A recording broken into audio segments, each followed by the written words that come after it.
Patuloy ang mga hakbang ng National Commission for Culture and the Arts para mapanatiling buhay ang mga values o katangiang Pinoy. Iba't ibang programa ay sinasagawa ngayon ng NCCA kasabay ng selebrasyon ng National Filipino Values Month ngayong buwan. Kabilang na ang Balay Pinoy na isang programa kung saan sinusuyod nila ang mga eskwelahan at mga komunidad para bigyan diin ang kahalagahan ng Filipino values. Kinilala rin ng ahensya ang naging hakbang ng DepEd na maibalik muli sa curriculum nito ang good manners and right conduct.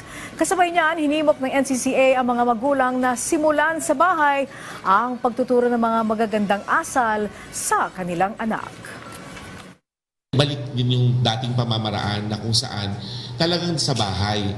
Kaya lang meron challenge sa mga syudad, hindi lang sa NCR. Lalo na ang mga magulang, alam natin, marami ay OFW.